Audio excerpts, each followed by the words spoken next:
안녕하세요. 오늘의 데일리 뉴스레터에 오신 것을 환영합니다. 무기 경쟁이 끊임없이 이루어지고 무장 대결이 점점 긴장되는 세계에서 강대국들은 항상 권력의 균형을 유지하는 것을 최우선으로 여긴다. 이러한 상황 속에서 미국은 오랫동안 전 세계 무기 시장에서 특히 헬파이 대전차 미사일로 미국 군사력의 상징과도 같은 지배적 위치를 확고히 해왔다. 그러나 동아시아에서 예상치 못한 새로운 도전이 나타났다. 한국이 천검 대전차 미사일의 대량 생산을 통해 이 독점적 위치에 도전한다고 선언했다. 한국 국방부는 긴급 기자회견을 개최했다.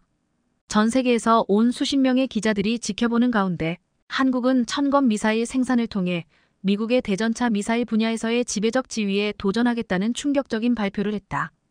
2024년부터 2034년까지 10년간 8조 원을 투자하는 계획은 한국이 국제무대와 국방 분야에서의 위치를 확립하려는 대담한 움직임으로 여겨진다. 천검 미사일은 지상대 공격 목표를 정확히 타격할 수 있는 능력을 갖추고 있으며 이는 한국 국방 산업에서 수십 년간의 연구 및 개발의 결과물이다. 현대의 탱크 및 장갑 차량에 대응하기 위해 설계된 천검은 세계 무기 시장에서 강력한 경쟁자가 될 것으로 약속된다. 천검의 출현은 미국의 지배에 대한 도전일 뿐만 아니라 한국이 방위력 자급자족 능력을 갖추고 있음을 보여주는 강력한 메시지입니다. 이는 또한 한국이 무기 수입에 대한 의존도를 줄이고 세계적인 무기 수출국 중 하나가 되고자 하는 중요한 발걸음입니다. 이 문제에 대해 더 자세히 알아보겠습니다. 미국의 헬파이어 미사일, 정식 명칭은 AGM-114 헬파이로 1980년대부터 미국의 군사력과 첨단 기술의 상징이 되었습니다. 이 미사일의 개발은 미군이 직접 접근하지 않고도 원거리에서 목표를 파괴할 수 있는 정밀 무기를 필요로 하는 점점 증가하는 요구에 의해 추진되었으며 특히 냉전과 그 이후의 무장 충돌 상황에서 그러합니다. 헬파이어 미사일은 헬리콥터, 무인 항공기 UAV, 심지어 지상 차량과 선박을 포함한 다양한 플랫폼에서 발사될 수 있도록 설계되었습니다. 이러한 유연성은 높은 정밀 타격 능력과 강력한 탄두 파괴력과 결합되어 헬파이어를 미국군과 전 세계 무장 세력에서 가장 널리 사용되는 미사일 중 하나로 만들었습니다. 헬파이어의 개발 과정은 당시 최첨단 기술을 적용하는 것과 관련이 있었으며 이는 불리한 기상 조건이나 복잡한 전투 환경에서도 목표를 정확하게 추적하고 공격할 수 있게 하는 레이저 유도 시스템을 포함했습니다. 우리 군은 현재 2대대의 36대의 AH-64 헬리콥터를 보유하고 있지만 그중 하나만이 헬파이어 미사일로 무장하고 있습니다. 더욱이 미사일 발사대의 절반은 사용되지 않으며 전체 미사일의 절반만이 준비 상태에 있습니다. 2021년에 288대의 항공기가 추가되었음에도 불구하고 2028년에 36대의 AH-64가 추가될 예정이지만 이는 여전히 해결해야 할 문제입니다. AH-64 헬리콥터는 낮은 고도에서 비행하며 유연하고 갑작스러운 기동을 통해 다양한 각도에서 효과적으로 목표를 공격할 수 있는 능력을 가지고 있어 지형의 이점을 활용하여 목표에 접근하고 예상치 못한 공격을 할 수 있습니다. AH-64 헬리콥터는 또한 탱크의 천적으로 알려져 있습니다. 이는 대공 방어 시스템의 사각지대에서 탱크를 탐지하고 공격할 수 있는 능력과 함께 3차원 관측 및 유연한 이동 능력 덕분입니다. 그러나 이러한 강력한 능력에도 불구하고 헬파이어 미사일의 절반만이 사용 가능하다는 점은 헬리콥터의 전투 효과를 감소시킵니다. 이는 특히 군사력을 확대하고 있는 북한과 중국과 같은 국가들로부터의 위협에 직면했을 때 큰 도전이 됩니다. 하지만 이제 모든 것이 한국에서 새롭게 탄생하면서 완전히 바뀌었습니다. 천검 미사일이 세계에 소개되었을 때 이것은 국방 분야에서의 진보뿐만 아니라 전 세계 무기 기술 역사에서 중요한 이정표였습니다. 천검의 탄생은 기술과 창의성이 결합되어 우수한 유도 성능, 다양한 응용 가능성, 그리고 강력한 발전 잠재력을 갖춘 새로운 유형의 무기를 만들어내는 새로운 장을 열었습니다. 천검은 유도 시스템을 통해 발사 후 목표를 조정할 수 있는 기능을 갖추고 있어 헬파이 미사일에서는 찾아볼 수 없는 특징입니다. 또한 파이어 앤드 업데이트 기능으로 적의 기만 시스템에 대항하고 AI 알고리즘을 기반으로 목표물을 자동으로 인식하는 능력은 천검을 군사 분야에서 새로운 높이로 이끌었습니다. 이러한 기능들은 전투 능력을 강화할 뿐만 아니라 운영부대의 위험을 최소화합니다. 경제적 측면에서도 천검은 상당한 경쟁 우위를 창출합니다. 96%의 국산화율로 한국은 생산 비용을 줄이는 데 성공했으며 이는 천검의 가격을 헬파이보다 저렴하게 만들었습니다. 이는 한국이 무기 생산에 있어서 더 자립할 수 있게 하며 천검이 경쟁력 있는 가격으로 국제 시장에서 경쟁할 수 있는 조건을 만듭니다. 천검의 다양한 응용 가능성도 또 다른 눈에 띄는 특징입니다. 이 미사일은 대전차, 대함, 지상 공격 등 다양한 상황에서 사용될 수 있어 군의 유연성과 사용 효율성을 높입니다. 더욱이 천검의 개발 잠재력은 매우 크며 다양한 종류의 탄두를 개발할 수 있는 맞춤형 및 업그레이드 가능성, 즉 사거리 증가에서 특수 목적까지 한국이 군사기술에서 계속 선두를 유지할 수 있는 기회를 열어줍니다. 천검, 한국의 진귀한 보석이 대량 생산 단계로 들어가 준비를 마쳤습니다. 이 프로젝트는 한국의 자부심일 뿐만 아니라 한국방위연구원 ADD과 LIG 넥스1 한국의 방위 연구 및 개발 분야에서 선두주자인 두 기관 간의 긴밀한 협력의 결과입니다. ADD와 LIG 넥스1 사이의 협력은 천검 대전차 미사일 기술을 설계도에서 현실로 가져오는 데 있어 상당한 힘을 발휘했습니다. 방위기술 분야에서 깊이 있는 경험과 전문 지식을 가진 ADD는 프로젝트에 튼튼한 연구 및 개발 기반을 제공했습니다. 한편 무기 시스템 및 방위 분야의 선두기업인 LIG 넥스1은 실험실에서 대량 생산으로 기술을 이전하는 역할을 맡아 천검이 문서상으로만 강력한 것이 아니라 실제 전장에서도 그러하도록 보장했습니다. 천검의 개발 과정은 이집트 대전차 미사일 구매 프로젝트의 첫 번째 기술 평가를 통과하며 중요한 이정표를 달성했습니다. 이 사건은 천검의 경쟁 대비 우수성뿐만 아니라 큰 국제계약의 문을 여는 것을 증명했으며 한국이 글로벌 무기 시장에서 진출하는 데 중요한 진전을 표시했습니다. 천검이 기술 평가를 통과한 성공은 한국의 설계, 개발, 그리고 첨단 무기 생산 능력을 증명합니다. 이것은 한국의 방위 산업 분야에서의 신뢰성을 강화할 뿐만 아니라 국가 안보를 공고히 하고 국제 파트너십을 강화하는 데 기여합니다. 국산 공격 헬기 LAH가 미친 성능을 갖춘 미사일을 탑재한다는 소식에 북한이 벌벌 떨고 있습니다. 한국이 북한의 강력한 전차부대를 격퇴할 독침 미사일을 만들었기 때문인데 심지어 표적을 쏘고 순식간에 사라지는 교란작전에도 능해 이를 당해낼 무기가 없어 주변국에서도 난리가 났다고 합니다. 방산업계에서 세계적으로 손꼽히는 에어버스, IAI에서도 미래형 무기라며 국산 공격 헬기에 대해 손을 내밀고 있다는데 자세히 알아보겠습니다. 최근 미군이 홍해에서 민간 선박을 공격한 예멘 후티 반군과의 첫 교전에서 헬기들이 제대로 활약했다고 합니다. 앞서 미 중부사령부는 X를 통해 홍해에서 민간 선박을 공격한 예멘 후티 반군을 군사적 대응으로 격퇴했다고 밝혔는데요.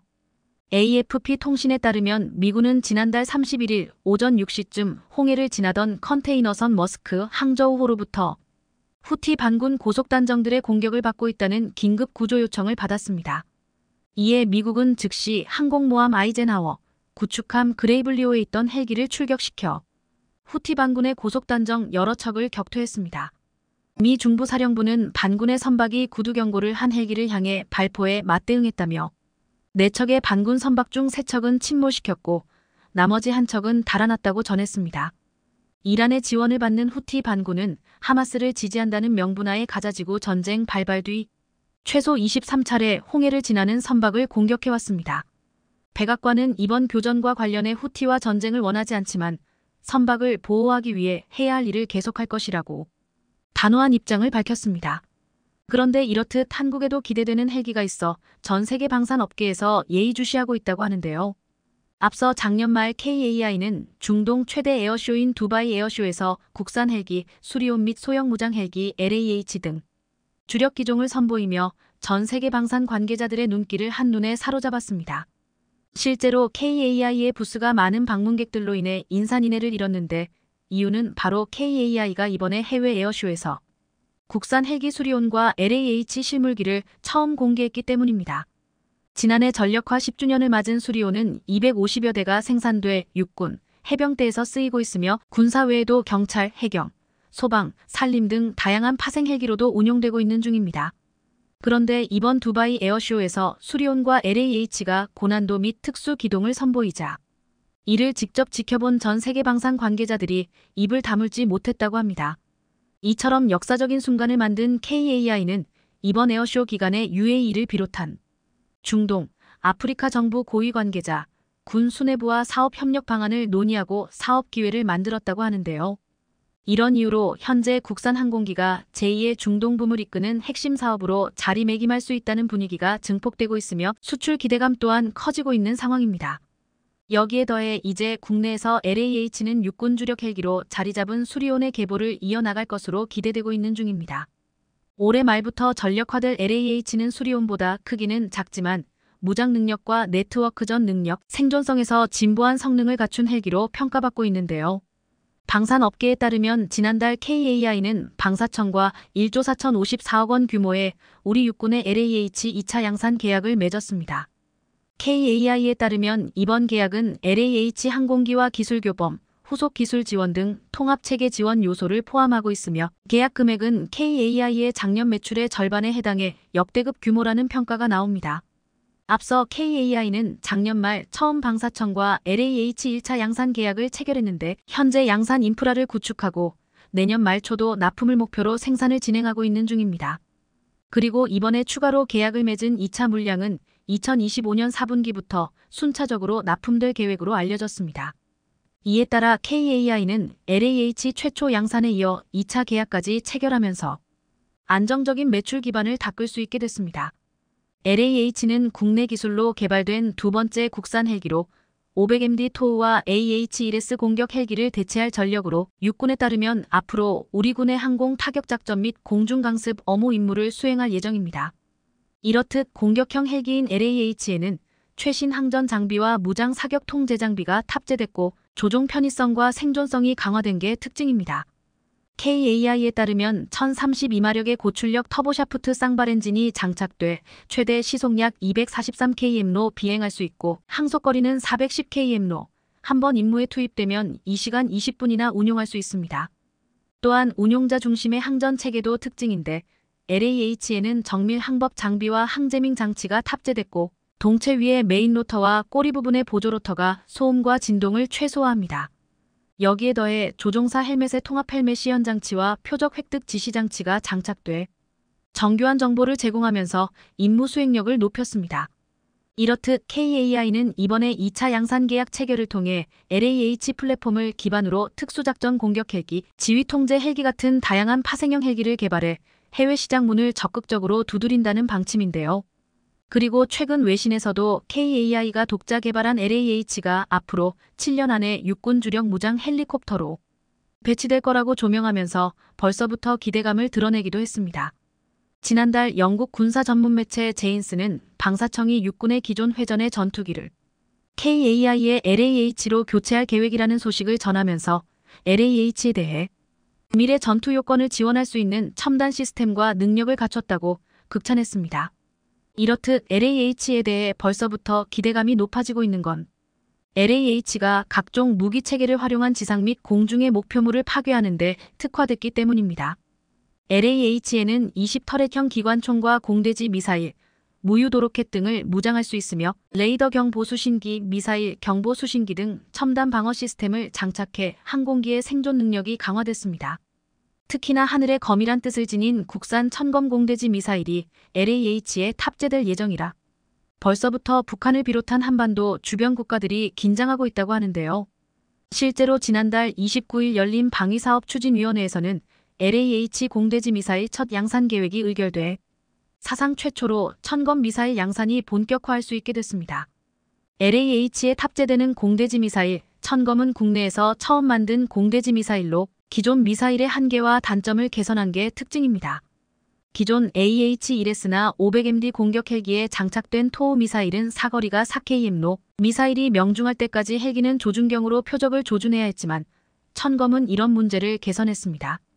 천검은 LAH에선 기체 양측에 2발씩 탑재되며 사거리는 8km, 관통력은 미국산 헬파이어 대전 차미사일과 유사한 천에 달하는 것으로 알려질 만큼 엄청납니다. 실제로 이런 기능과 성능 덕분에 LAH는 산 뒤에서도 중장갑을 갖춘 적 기갑 차량을 천검 미사일로 공격할 수 있으며 무인기나 지상부대에서 표적 정보를 받으면 표적이 보이지 않아도 미사일을 쓸 수 있는 어마어마한 무기체계입니다. 심지어 열영상과 광학 시스템을 통해 천검 미사일이 표적에 접근하면 할수록 표적이 더 분명하게 드러나 명중률이 역대급으로 높아졌다는 평가입니다. 때문에 일각에서는 천검이 헬파이어보다 낫다는 이야기가 벌써부터 나오고 있으며 대전 차미사일의 사거리가 크게 증가하는 세계적 추세와도 부합해 다른 국가에서 엄청나게 군침을 흘리고 있는 상황입니다. 여기에 더해 LAH는 에어버스와 IAI에서 부품을 공급받는 등 국제적으로 신뢰도가 상승하며 경쟁력이 한층 더 부각되고 있는데요. 방산업계에 따르면 KAI는 작년 8월 에어버스 헬리콥터와 LAH 300대 규모 생산 물량에 대한 통합 발주 계약에 서명했습니다.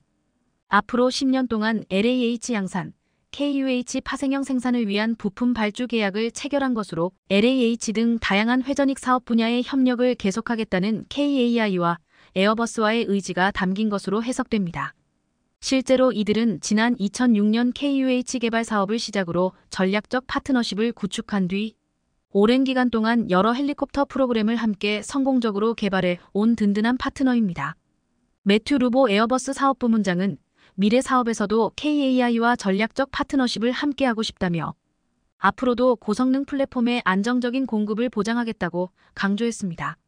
이렇듯 KAI가 세계 회전익 시장 점유율 1위인 에어버스와 기존에 진행하고 있던 양산 사업뿐 아니라 파생형과 신규 개발 등 회전익 전 사업 부분까지 협력을 확대한 만큼 LAH의 수출 경쟁력을 높이는 데 상당한 도움이 될 것으로 보이는데요. 이뿐 아니라 LAH의 이스라엘 항공우주산업, IAI의 항제밍 시스템 ADA 시스템이 장착될 것으로 보이면서 전파 방해가 완전히 차단 가능할 것으로 보입니다. 방산업계에 따르면 작년에 서울에서 열린 ADX 2023 전시회에 참가한 IAI는 당시 KAI와 LAH 2단계 생산을 위한 GPS 항제밍 체계 공급 계약을 체결했습니다. ADA 시스템은 AH의 광범위한 위성 항법 시스템을 보호하는데 이번 계약을 통해 IAI는 LAH 플랫폼에 여러 방향에서 발생하는 전파 방해를 상쇄하는 GPS 항제밍 체계를 제공하게 됩니다. GPS 항제밍 체계는 유도탄뿐 아니라 공중, 지상, 해상 플랫폼의 기존 항법 솔루션에도 쉽게 통합될 수 있는데요. KAI에 따르면 ADA 시스템의 체계의 통합은 함대 항공기의 작전 지속성을 보장하며 전파 공격 시에도 위성 항법 시스템에 기반한 항공전자 시스템이 안정적으로 작동할 수 있게 도와줍니다. 여기에 더해 유도탄과 함께 공중, 지상, 해상 플랫폼에서 기존 항법 솔루션과 원활하게 통합될 수 있어 이미 이스라엘을 포함한 여러 국가에서 운용되고 있다고 합니다. 특히나 이번 계약이 주목되고 있는 건 IAI가 지난 20년 이상 까다로운 요구사항에 맞춰 최첨단 GPS 항제밍 솔루션을 공급해온 독보적인 업체라는 점입니다. 실제로 IAI의 시스템 성능은 다중전파 방해 공격이 포함된 다른 여러 국가 고객들의 복합적인 작전 시나리오에서 이미 충분히 검증된 상태입니다. 더구나 IAI에서도 KAI와의 협력을 엄청나게 반기는 분위기로 실제로 보아즈 레비 IAI CEO는 LAH 2단계 생산을 위해 GPS 항제밍 체계를 공급하게 된 걸 영광스럽게 생각한다고 밝혔습니다.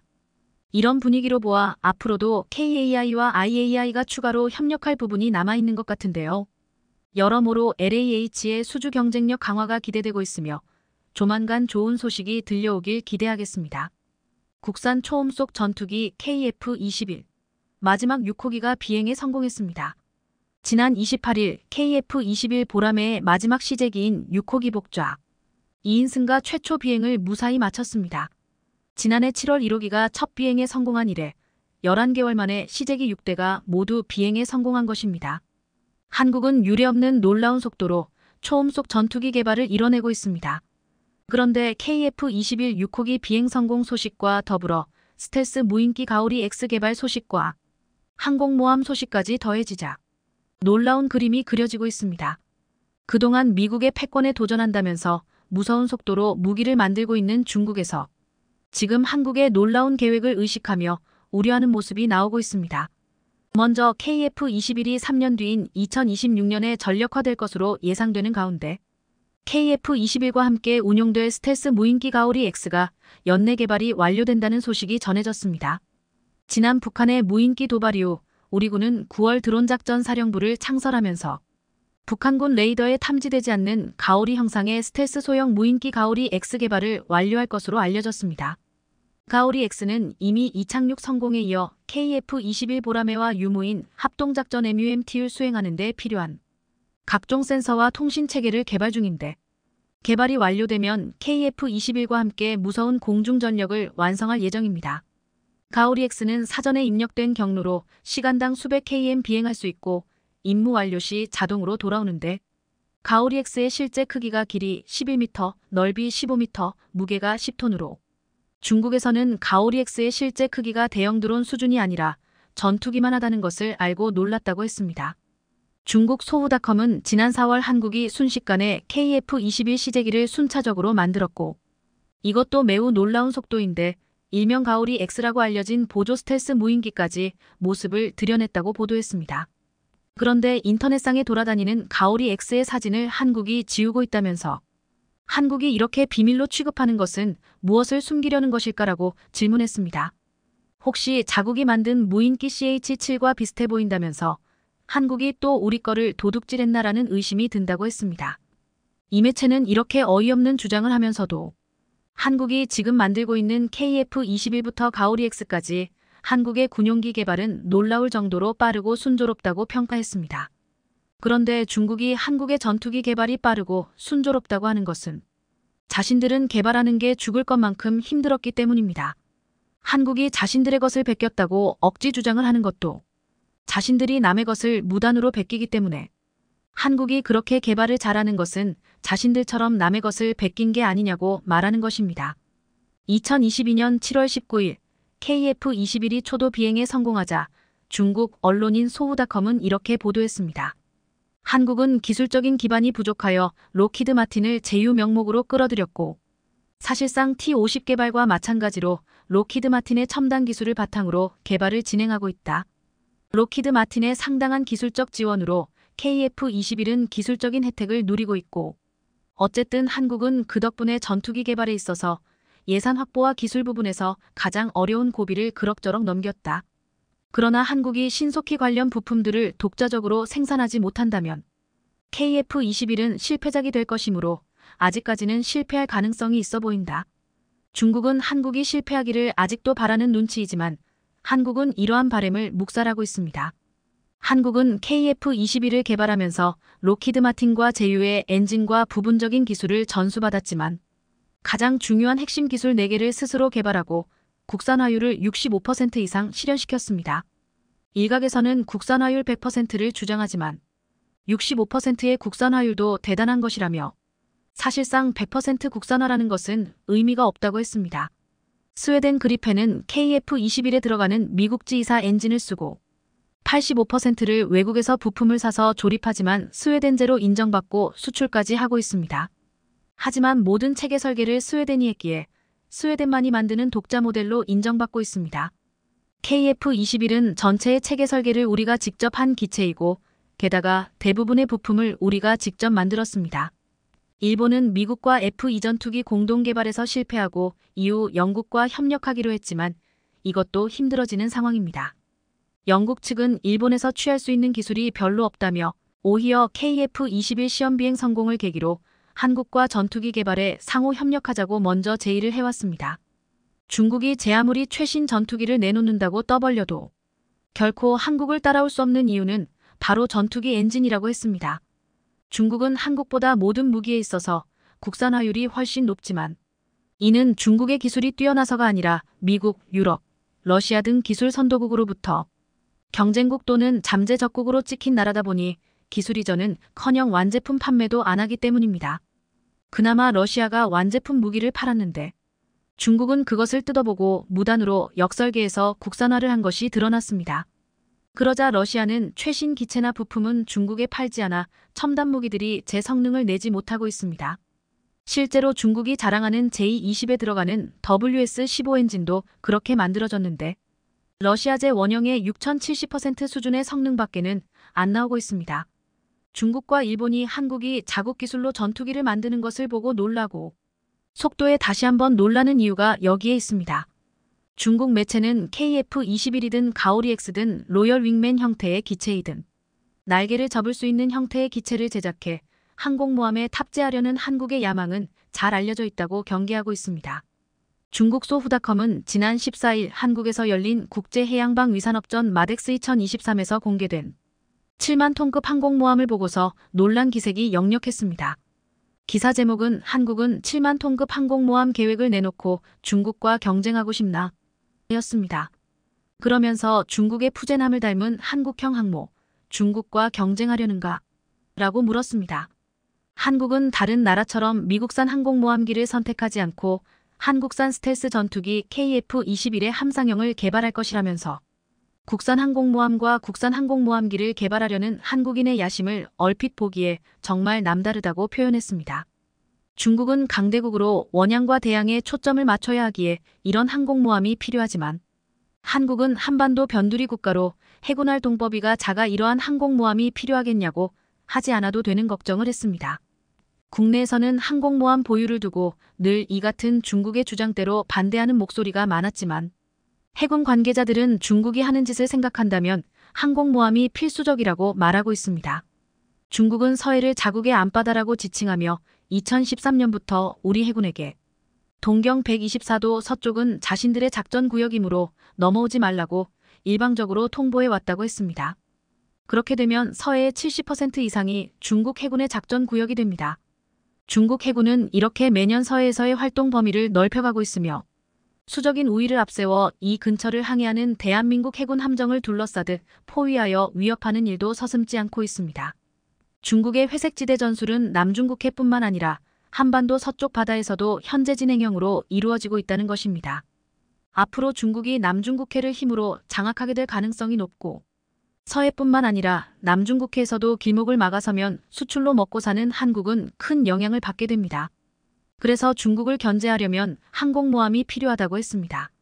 항공모함을 한국이 보유한다면 중국에 대항해 인근 해역에서 머물면서 근거리에서 항공기의 보급을 통해 안정적이고 빠른 항공 지원이 가능하며 기존 강습 상륙함에 비해 우월한 체급으로 헬리콥터 전력도 충분히 제공할 수 있다고 했습니다. 또한 중국에 이어 일본도 항공모함을 2024년에 전력화를 시도하는데 일본이 항공모함을 운용해 독도를 노린다면 한국이 열세에 놓일 수밖에 없다고 했습니다. 주변국이 한반도 주변에서 항모전투단을 운영한다면 분명 우리 군의 해양주권 수호 및 국위보호 활동에 큰 장애가 된다는 것입니다. 한국은 지금 KF-21과 함께 운용할 수 있는 가오리-X를 비롯해 7만 톤의 항공모함과 더불어 여기에 실어 운용할 수 있는 KF-21 네이비까지 만들고 있습니다. 중국은 지금 열심히 첨단 전투기와 항공모함 등을 만들고 있지만 모든 것이 중국 자국 기술로 만든 중국산이기에 실전에서 자신들이 과시하는 것 같은 전력은 아닐 것이라고 했습니다. 훨씬 앞선 기술이라고 자부하던 러시아도 이번 우크라이나전에서 전차나 전투기 등이 서양의 무기에 맹모추는 취약함을 드러냈습니다. 중국은 서해 지역을 비롯해 한반도 유사시 북한 일부 지역을 노리고 있지만 한국은 이런 중국의 야욕을 누를 수 있는 더욱 강력한 군대를 만들어가고 있습니다. 전장을 주름잡던 전차의 전성시대가 끝나가고 있다. 지상전의 왕자라 불리던 탱크가 이번 우크라이나 전쟁에서 속절없이 무너지면서 이제 탱크의 시대가 끝났다는 말까지 나오고 있습니다. 실제로 17일 외신에 따르면 개전 이후 러시아는 전차와 장갑차 1292대를 잃었다고 보도되었습니다. 이것은 대전차 미사일 제블린의 활약과 군용 드론의 타격으로 인한 것이었습니다. 러시아 전차 부대에 가장 큰 피해를 주고 있는 무기는 미국의 대전차 유도 미사일인 제블린으로 알려져 있습니다. 제블린은 사거리가 2.4km 정도여서 매복 공격이 용이한데 러시아군의 300여 대의 전차를 박살내며 러시아군 기동을 지연시키는 주요 방어 무기로 활약했습니다. 또한 최근 러시아군이 수도 키이우를 압박하기 위해 진격하다가 며칠 만에 64km에 달하는 행렬이 멈춰서 궁금증을 낳았습니다. 그런데 그 이유는 우크라이나의 30명으로 구성된 특수부대의 활약 때문이었습니다. 이 특수부대원들은 사륜 오토바이를 타고 숲을 가로질러 러시아군이 진격하던 도로 양쪽으로 접근했습니다. 이들은 어두워지길 기다리면서 드론으로 러시아군 선두 차량이 3대를 파괴해 전진을 멈추게 만들었습니다.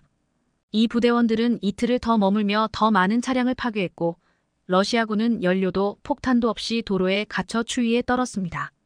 그런데 이번 전쟁을 통해서 전차의 전성시대가 끝났다는 말은 섣부른 판단이라는 말이 나오고 있습니다. 이번에 사용된 러시아의 구형 전차와 장갑차들과 지금 개발되어 나오고 있는 미래의 전차와 장갑차들은 전혀 다르기 때문입니다. 그 중에서 최근 5조 원 규모의 호주 장갑차 사업의 가장 유력한 후보로 떠오르고 있는 국산 보병 전투장갑차 레드백이 다시금 거론되고 있습니다. 많은 이들은 세계 최강이라 불리는 레드백이나 K 전차가 이번 전투에 참여했다면 전혀 다른 결과를 가지고 왔을 것이라는 말을 하고 있습니다. 우선 레드백은 적의 미사일 공격으로부터 위치를 노출시키지 않는 스텔스 기능을 가지고 있습니다. 레드백은 솔라, 시그마 쉴드 열상 위장막을 두른 기동 위장 체계를 가지고 있어 열상 감시 장비 탐지는 물론 열추적 미사일 공격을 회피할 수 있도록 설계되어 있습니다. 이는 차량 내부 온도를 낮춰주는 효과도 있지만 중요한 것은 열상 감시 장비와 열추적 미사일의 탐지 공격으로부터 장갑차를 일종의 스텔스 무기로 만들어준다는 것입니다. 두 번째는 레드백은 날아오는 적 대전차 미사일 등을 직접 요격하는 아이언 피스트 능동 방어 장비를 갖추고 있습니다. 아이언 피스트는 장갑차에 장착된 첨단 레이더로 날아오는 적 대전차 미사일, 로켓 등을 포착한 뒤 순식간에 요격할 수 있는 능동 방어 시스템 APS입니다. 지난 29일 한화디펜스 오스트레일리아는 12분가량의 레드백 영상을 올렸습니다. 이 영상 중에서 레드백을 향해 날아오는 미사일을 순식간에 격추하는 장면이 보였습니다. 미사일이 날아오는 순간 레드백에서 날아간 미사일이 정확하게 요격해서 폭발했습니다. 여기에는 첨단 전투기 레이더로 쓰이는 AESA 레이더를 이용해 장갑차로 접근하는 적 대전차 미사일 등을 사전에 포착해 요격하는 기술이 적용되었다고 했습니다. 레드백은 적 탄도미사일을 요격하는 것처럼 날아오는 미사일 로켓은 물론 대전차 탄 120 날개 안정분리 철갑판도 요격할 수 있는 능력을 갖추고 있습니다. 또한 레드백은 장갑차 내부에서 투시하듯이 360도 외부 환경을 볼 수 있는 아이언 비전 등을 갖추고 있습니다. 장갑차 외부에 여러 대의 카메라를 설치해 승무원이 위험한 장갑차 외부로 나가지 않고도 외부 상황을 손바닥 들여다보듯이 손쉽게 볼 수 있게 해주는 방식입니다. 마치 장갑을 투시해보는 듯한 형태인데 이를 통해 장갑차 안에서 기관포와 기관총 등을 표적을 향해 정확히 사격할 수도 있습니다. 이런 스텔스 기능과 능동 방어 장비를 갖춘 레드백이 이번 우크라이나 전투에 참여했다면 쉽게 깰 수 없는 무시무시한 전력이 되었을 것이라고 분석하고 있습니다. 또한 이번에 우크라이나 전쟁에서 러시아 전차가 제블린의 무참히 깨지자 일각에서는 우리 K 전차가 공격을 받는다면 어떻게 될까라는 질문이 올라왔습니다. 그러자 전문가들은 K 전차는 방호용 레이더와 레이저 경고 장치, 유도교란 통제 장치, 각종 발사 장치, 복합 연막탄 등 소프트킬 형식의 능동 방호 체계를 탑재하고 있다고 했습니다. 이를 통해 적 대전차 유도 미사일이 날아올 경우 이를 감지해 미사일이 날아오는 방향으로 즉시 복합 연막탄을 발사해 미사일을 교란하고 신속하게 회피할 수 있다고 했습니다. 많은 이들은 레드백을 도입하려는 호주가 섬나라인데 왜 전차나 장갑차와 같은 육군 전력 강화에 힘을 쓰고 있냐고 의문을 제기했습니다. 전문가들은 이를 이해하려면 과거 한전 주한미군 사령관이 한 말을 들으면 쉽게 납득이 된다고 했습니다. 그는 한국 육군이 일본 본토에 상륙하기만 하면 일본은 끝난다는 게 정설이다라고 말했습니다. 일본도 호주와 같은 섬나라여서 해상 전력과 공중 전력을 강화시키고 있지만 이것은 상대방이 미사일을 가지고 있다면 이야기가 달라진다고 했습니다. 한국은 이미 엄청난 장거리 미사일을 가지고 있기에 이 미사일로 일본의 전함과 주요 군사시설을 파괴시켜 놓은 후 육군이 상륙작전을 벌인다면 한국의 육군과 비교조차 되지 않는 일본의 육상자위대는 쑥대밭이 된다는 것이었습니다. 이번에 우리 군은 북한이 ICBM을 시험 발사하자 현무이시 단거리 탄도미사일의 실사격 훈련을 처음으로 벌였습니다. 현무이시 미사일은 과거 한미 미사일 사거리 제한을 의식해서 800km를 날아간다고 했지만 실제 사거리는 1000km가 넘을 것이란 관측이 나왔습니다. 사거리 1000km는 북한 전역은 물론 중국 베이징과 일본 도쿄를 타격할 수 있는 거리입니다. 일본은 지난해 10년 내에 사거리 1000km 이상 순항미사일을 개발해서 실전 배치한다고 큰 소리 쳤습니다.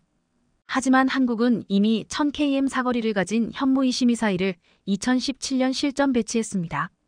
한국은 지금 탄도미사일 현무이뿐만 아니라 순항미사일 현무3을 비롯해 현무4 미사일까지 개발했고 일각에서는 더 이상 놔둘 곳이 없을 정도로 만들었다고 보고 있습니다. 우리 군이 총 2000발 이상을 확보해 전쟁 발발 시 북한군 전력의 70% 파괴할 때 6일 걸리던 것을 단 1일 만에 파괴하는 것을 목표로 바꾸었다고 했습니다. 이런 한국의 미사일은 일본이 한국보다 우월한 해상력으로 아무리 막는다고 해도 단번에 우리 미사일이 일본 열도에 쏟아지면 섬나라 일본은 속수무책으로 한국 육군의 진입을 막아낼 수 없다고 했습니다. 아사디사피 한국 육군은 포방부라고 부를 정도로 무시무시한 화력을 가지고 있습니다. 이런 점을 일본과 같은 섬나라 호주도 알고 있기에 지금 육군 전력을 강화시키려고 하는 것으로 분석되고 있습니다. 지금 호주의 최대 위협이 되고 있는 중국은 장거리 미사일을 끊임없이 개발하고 있고 또한 최근 중국이 호주 인근의 솔로몬 제도와 군사협력을 시도하고 있어 긴장감을 증폭시키고 있습니다. 중국 정부는 남태평양 섬나라인 솔로몬 제도에 병력을 파견하여 해군기지 건설 등을 골자로 하는 군사협정을 추진하고 있습니다. 중국이 이번에 솔로몬 제도와 협정을 체결하면 남중국해를 넘어 남태평양에서도 해양작전에 나설 수 있는 근거와 명분을 확보한다고 했습니다. 호주 정부는 이번에 군사협정이 체결되면 큰 위협이 된다며 불안해하고 있는데 이 때문에 지금 국방력을 더욱 빨리 강화시키려 하는 움직임이 일어나고 있습니다. 호주는 지금 레드백을 비롯해 한국의 K9자주포 등을 수입하면서 육군 전력을 강화시키려 하고 있습니다. 만약 앞으로 중국이 호주와 붙는다면 한국의 강력한 무기들로 무장한 호주군을 중국은 감당해야 할 것이라고 말하고 있습니다. 특히 중국이 미국의 제블린을 모방해서 만들었다는 대전차 미사일 HJ-12은 그동안 선진국의 무기를 모방해서 따라한 무기가 제대로 된 것이 없었기에 레드백과 K 전차 앞에는 무용지물이 될 것이라고 보고 있습니다. 지금 호주에서는 한화 디펜스가 선보인 레드백과 독일 라인메탈사가 출품한 링스가 최종 선정을 두고 경합을 벌이고 있는데 5월 초에 열리는 호주 연방선거 전의 결과가 발표될 가능성이 높다고 보고 있습니다. 만약 이번에 한화 디펜스의 레드백이 선정된다면 앞으로 있을 50조 원 규모의 미국 차세대 장갑차 사업 경쟁에서도 유리하다고 보고 있습니다. 이제 한국의 기술은 미국 주력 장갑차 선정에 들이밀 정도로 발전되었다는 것을 입증해주고 있습니다. 최근 국방과학연구소는 유도문기의 열전지 용량을 2배 증가시키는 기술을 세계 최초로 개발했습니다. 유도무기에 사용되는 열전지는 500도 정도의 고온과 높은 하중에서도 작동되는 특수전지입니다. 이번에 개발된 기술을 적용하면 기존의 열전지의 단점으로 꼽혀온 긴 제조 시간과 고비용, 용량의 한계를 한 번에 해결할 수 있다고 했습니다. 한국의 기술진들은 지금도 우리 힘으로 평화를 지키기 위해 무기 개발에 열을 올리고 있습니다.